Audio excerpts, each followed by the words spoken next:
Based on reports, WWE wrestlers are not happy right now. In fact, morale in the locker room is the lowest it's ever been. One big reason for this is what happened at the 2022 Royal Rumble. If you watch the show, you'll know how disappointing the entire event was. In particular, the main event of the show, the Men's Royal Rumble match, was a big letdown.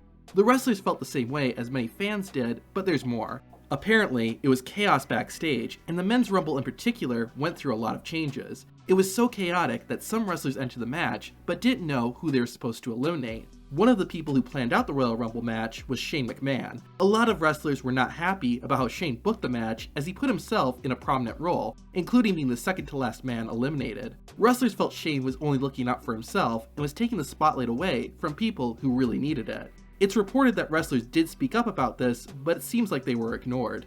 Now, this is just one incident, but there are many other reasons why WWE wrestlers feel so depressed right now. Like with the Royal Rumble, it's reported that some wrestlers don't feel like their voices are being heard. Some have ended up airing their frustrations online, like Mustafa Ali, who has said that he has a message he was unable to deliver in WWE and asked for his release from the company. Despite wanting to leave, WWE has refused Ali's request. This is just the tip of the iceberg as to why morale in WWE is so low. For almost 2 years now, the company has been mass releasing talent several times each year. This has included big names like Bray Wyatt, Braun Strowman, and Samoa Joe, as well as veterans like William Regal. This has created a bad working environment in WWE, as wrestlers see their coworkers and friends getting fired and are fearful of their own jobs. Another reason for the bad locker room morale is the direction of the company. A good example of this was in September 2021, when NXT was rebranded as NXT 2.0. Not only did the show change, but so did the people who worked on it. Triple H, who had been in charge of NXT since 2012, was replaced by Vince McMahon, Bruce Pritchard, and Kevin Dunn.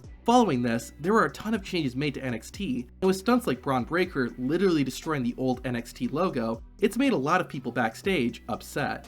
Another example of how WWE's current direction is affecting morale can again be seen at the Royal Rumble. Brock Lesnar and Ronda Rousey only wrestle part-time, and yet they both won their respective Royal Rumbles and are going to be in big matches at WrestleMania. For the men and women who wrestle every single week and probably don't get paid as much as either Lesnar or Rousey, this has to be frustrating. This isn't a new problem either. For years now, WWE's had an issue of giving older wrestlers the spotlight instead of newer up-and-coming talent. One anonymous WWE wrestler reportedly said that in WWE right now, quote, nothing matters outside of maybe 4 people. Despite the bad locker room morale and that WWE is losing popularity, the company has no reason to change. WWE made over $1 billion in 2021. To find out how WWE is able to do this, watch the video on screen.